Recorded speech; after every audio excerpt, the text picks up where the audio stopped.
আমাদের মুফতি আব্দুল কাইয়ুম মোল্লা সাহেবকে যারা চিনছে, যারা তার কাছে আসছে, তারা বুঝতে পারে তিনি কেমন লোক। আমি অনেক দিন পর আমার কাছে অনেকে অনেক কথা এই মুফতি আব্দুল কাইয়ুম মোল্লার সম্বন্ধে অনেক ধরনের কথাবার্তা আমাকে বলতো, মানে আমি যেন তার কাছে না ভিড়ে, তার কাছে না আসি। আমাদের দেশের এই হাফেজ আলেমরা, আমাদের মতন লোকেরা, সাধারণ লোকেরা না, নানা রকমের মন্তব্য করতেন, গিয়ে বসে শেখাই করতেন।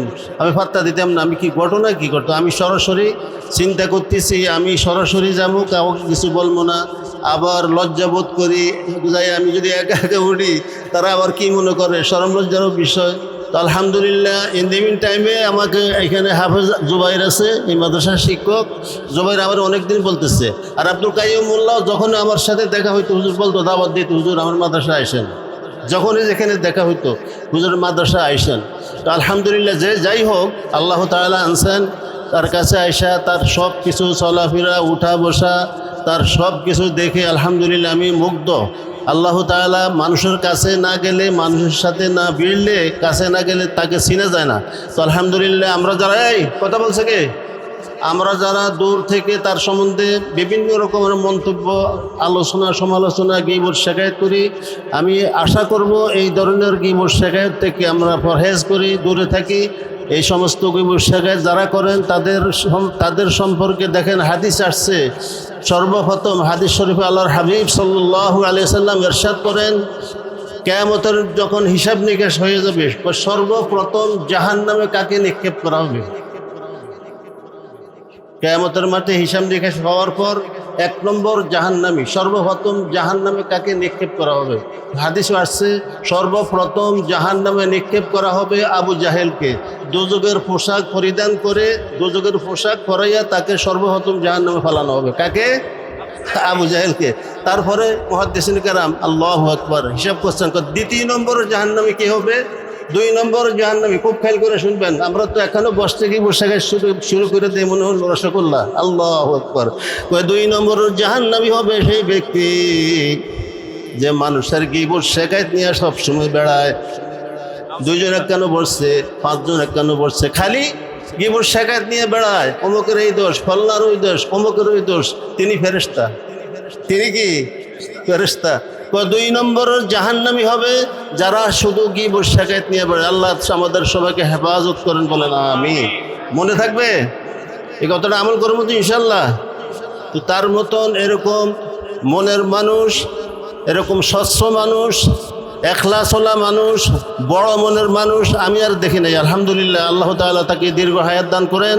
তার প্রতিভাকে, তার এই কলা কৌশল, মাদ্রাসা পরিচালনা করার যাতে কলা কৌশল, বুদ্ধিমত্তা, আলহামদুলিল্লাহ এর কথাও আমি দেখি নাই। আলহামদুলিল্লাহ তার এই কলা কৌশলকে, হেকমতকে, বুদ্ধিকে আল্লাহ তাআলা আরও বেশি বেশি বাড়ায় দেন, বলেন আমিন। আপনারা যারা সম্মানিত অভিভাবক আছেন, আপনারা ভাগ্যবান। আপনাদের সন্তানদেরকে এমন একটি প্রতিষ্ঠানে, এমন একটি লোকের অধীনে আপনারা দিতে পেরে আলহামদুলিল্লাহ আল্লাহ তাআলার শুকরিয়া আদায় করেন। আল্লাহ তাআলা আমাদের সবাইকে আল্লাহর দ্বীনের জন্য, কোরআনের জন্য আল্লাহ কবুল করেন, বলেন আমিন। তো আমি আর কথাদেরকে তো করবো না, এখন যে সবক হবে সবাই, এই যারা সবক নিবা আত্মাহিয়াতে শুরুতে বসো, কষ্ট তো করছো আর একটু। আত্মাহিয়াতে শুরুতে বসো, নামাজের শুরুতে প্রথমে 3 বার ইস্তিগফার পড়ো, আস্তাগফিরুল্লাহ, আস্তাগফিরুল্লাহাল্লাযী লা ইলাহা ইল্লা হুয়াল হাইয়ুল কাইয়্যুম ওয়া আতুবু ইলাইহি, আস্তাগফিরুল্লাহাল্লাযী লা ইলাহা إلا هو الحي القيوم وأتوب إليه، أستغفر الله الذي لا إله إلا هو الحي القيوم وأتوب إليه. اللهم صل على محمد وعلى آل محمد كما صليت على إبراهيم وعلى آل إبراهيم إنك حميد مجيد.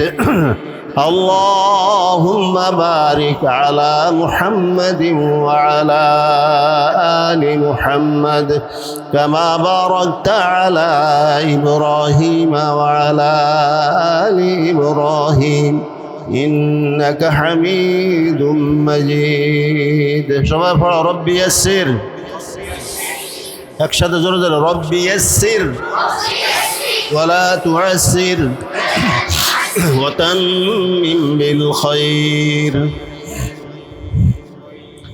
রব্বি জিদনি ইলমা ওয়া আলহিকনা বিস-সালিহিন রব্বি জিদনি ইলমা وألحقنا بالصالحين رب اشرح لي صدري ويسر لي أمري واحلل عقدة من لساني يفقه قولي سبحانك لا علم لنا إلا ما علمتنا إنك أنت العليم الحكيم আমি যখন বলতেছি তোমরা সবক নিতেছো, হেফজের সবক, কোরআনের হেফজের। এখন তোমরা এদিক সেদিক তাকাইলে তোমাদের ব্রেইনে ঢুকবে না পড়াটা, আমার মুখের দিকে তাকিয়ে থাকতে হবে। আবার যখন সূরা শুরু করব আমি বলবো, তারপরে কোরআন শরীফের দিকে দেখে দেখে পড়তে হবে। বলো, চোখে দেখে মুখে পড়বো, বলো চোখে দেখে মুখে পড়বো, কানে শুনে হেফজ করবো, লোকমা ছাড়া সবক দেব, বিশ্ব সারা হাফিজ হব। কেমনে হবে? এইভাবে পড়লে হয়ে যাবে। দেখে দেখে পড়তে হবে, এদিক সেদিক তাকায় পড়লে পড়াটা হবে না। উচ্চস্বরে আওয়াজ করে পড়তে হবে, আওয়াজটা তোমার নিজ কানে শুনতে হবে তুমি কি পড়তেছো, তখনই তোমার এটা হেফজ হবে, তোমার ব্রেইনে তোমার স্মৃতির মধ্যে ঢুকবে, গাইতে যাবে। আর তুমি যদি মনে মনে পড়ো, আওয়াজ করে পড়ো না, তুমি কি উচ্চারণ করতেছো তুমি শুনতেছো না, এটা তোমার হেফজ হবে না, হেফজ থাকবে না। মনে থাকবে? বলে চোখে দেখে মুখে পড়বো, কানে শুনে হেফজ করবো, তারপরে কি লোকমা ছাড়া সবক দেব, বিশ্ব সেরা হাফিজ হব। মনে থাকবে? এখন কি করবো? আমি যখন বলবো আমার মুখের দিকে তাকাবে, আমার বলা শেষ হইলে কোরআন শরীফ খোলো, কোরআন শরীফ তাকায় তাকায় পড়বা। প্রথমে দেখবা আমার উচ্চারণ, আমি কিভাবে উচ্চারণ করতেছি, আমার মুখ ঠোঁটের দিকে তাকাবে, তারপর দেখে দেখে পড়বে। আউযু বিল্লাহি মিনাশ শাইতানির রাজীম।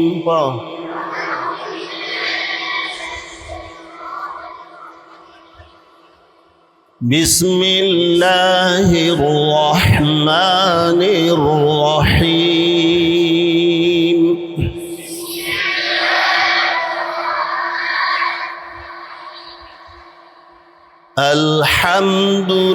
আলহামদুলিল্লাহি রাব্বিল আলামিন।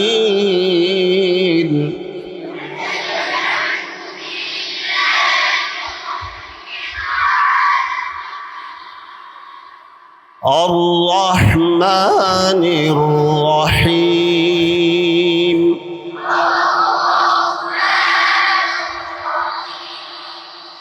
مالك يوم الدين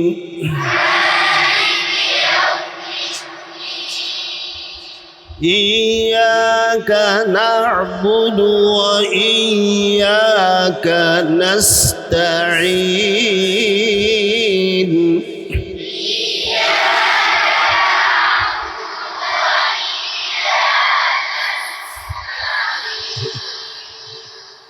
اهدنا الصراط المستقيم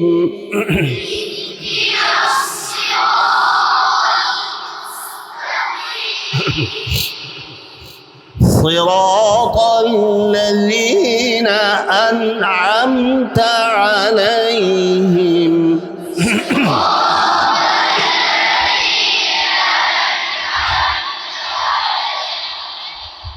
غير المغضوب عليهم ولا الضالين.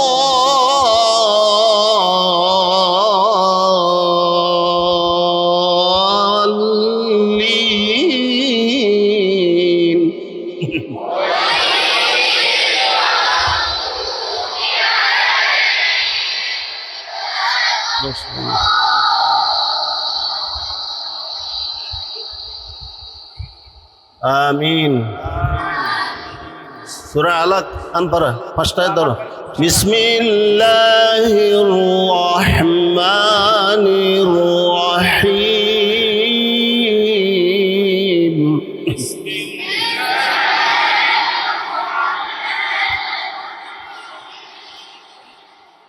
اقرأ باسم ربك الذي خلق.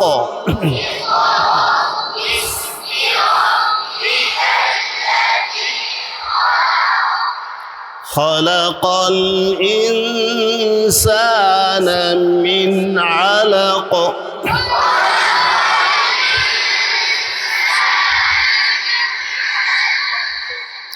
اقرأ وربك الأكرم.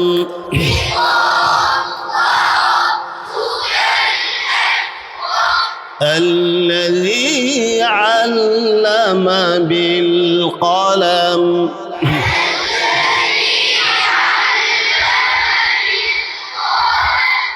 علم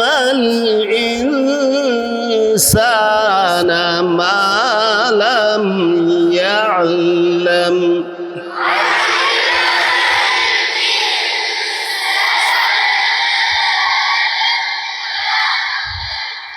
صدق الله العظيم. বন্ধ করো। আনতাল মুস্তাআন ওয়া বিকা নাস্তাঈন। দোয়া করো, আল্লাহুম্মা ওয়াফফিকনি বলো লিহিফযিল কুরআন। আল্লাহুম্মা ওয়াফফিকনি লিহিফযিল কুরআন বিহুরমাতি হাবিবিকা নবী আখিরিজ জামান আলাইহিস সালাতু ওয়াস সালাম। আল্লাহ পাকের কাছে তৌফিক চাইতে হবে। আল্লাহুম্মা ওয়াফফিকনি লিহিফযিল কুরআন। আল্লাহ আমাকে শক্তি দাও, আমাকে তৌফিক দান করো আল্লাহ তোমার কোরআন হেফজ করার জন্য। কিসের জন্য? মানুষের কোনো সাধ্য নাই। মানুষের কি? আল্লাহ নিজে কোরআনে বলছে সুম্মা আওরাসনাল কিতাব। 22 পারা সূরা ফাতিরা আছে সুম্মা আওরাসনাল কিতাব আল্লাযীনা ইসতাফাইনা মিন ইবাদিনা। আয়াতে সরাসরি আল্লাহ বলছে, এই আওয়াজ করছে কে রে ভাইরা, যে আমি তোমাদেরকে, তোমরা তো মনে করো আব্বা নিয়ত করছে, দাদা নিয়ত করছে, দাদি নিয়ত করছে, মামু নিয়ত করে বাইতুল্লাহ শরীফে দোয়া করাইছে, নাতি হইলে হ্যাঁ হাফেজ বানামো, ফোলা হইলে এই করবো সেই করবো। আল্লাহ কইতেছে না সুম্মা আওরাসনাল কিতাব। মুফাসসিরিনে কেরাম লেখেন মা মানা আওরাসনাল কোরআন। আমি তোমাদেরকে এই সারা পৃথিবীর লোকদের থেকে কোটি কোটি বিলিয়ন ডিলিয়ন কি কয় না সব লোক থেকে বাছাই করা আল্লাযীনা ইসতাফাইনা। আল্লাহ নিজে বলতেছেন আমি তোমাদেরকে নির্বাচন করে বাছাই করে করে আমার কোরআনের ওয়ারিস হওয়ার জন্য আমি নিয়ে আসছি কুদরতিভাবে। তোমাদেরকে কেউ আনে না, আমি খোদা নিয়ে আসছি নিজে কোরআনের ওয়ারিস বানানোর জন্য। আল্লাহ নিজে চ্যালেঞ্জ করতেছে কোরআনে। তো আলহামদুলিল্লাহ। তো এখন যারা আমরা আব্বা আম্মা নিয়ত করছে, দাদা দাদি নানা নানি, এটাও আল্লাহর, এটার মাধ্যম। এটা কি আল্লাহ তাদের কলবে ঢাইলে দিছে, এ তুমি নিয়ত করো তোমার, আল্লাহ তাদের অন্তরে ঢেলে দিছে তুমি নিয়ত করো তোমার ছেলেকে, সন্তানকে, নাতিকে, পুতিকে তুমি হাফেজ বানাবে, আলেম বানাইবা। আসলে কে করছেন? আল্লাহ। সুম্মা আওরাসনাল কিতাব সূরা ফাতিরা আসছে না, যারা হাফেজরা পড়ছো আলহামদুলিল্লাহ। তো আল্লাহ তাআলা আর সময় দীর্ঘায়িত করবো না। আল্লাহ তাআলা আমাদের আজকের এই অনুষ্ঠানকে, সবক প্রদান অনুষ্ঠানকে কেন্দ্র করে যত আলোচনা হয়েছে, তেলাওয়াত হয়েছে, নাআত হয়েছে, সব কিছু যেন আল্লাহ কবুল করেন। আজকে যে ছেলেদেরকে হেফজের সবক প্রদান করা হলো, আল্লাহ প্রত্যেকটি ছেলেকে এবং আর রাইহান ইন্টারন্যাশনাল মাদ্রাসার প্রত্যেকটি ছেলেকে যেন আল্লাহ হাফেজে হক্কানি আলেম রব্বানি হিসাবে কবুল করেন, বলেন আমিন। আল্লাহ বাংলাদেশের মধ্যে সর্বশ্রেষ্ঠ হেফজখানা হিসাবে আল্লাহ কবুল করেন, আল্লাহর কোরআনের মার্কাজ হিসাবে আল্লাহ কবুল করে, বলে আমিন। আল্লাহ সবাইকে এখলাস নসিব করে বলে আমিন। আসল কথা হইল বড়ত্ব আল্লাহ পছন্দ করেন না, আল্লাহ পছন্দ, আল্লাহ চান মানুষের অন্তর, আল্লাহ দেখেন মানুষের দিলের প্রতি। তো আমরা যত বড় হয়ে যত কিছুই করি না কেন আমাদের নিয়তটা পরিষ্কার থাকতে হবে, এখলাসের সাথে আল্লাহর সন্তুষ্টির জন্য কাজ করবো, তাহলে আল্লাহ তাআলা আরও বরকত দিবেন। কথা বোঝাচ্ছে নাকি? এটা হইল সবচেয়ে বড় কথা। আল্লাহ তাআলা আমাদের সবাইকে এখলাস নসিব করেন। জঙ্গে হুনাইন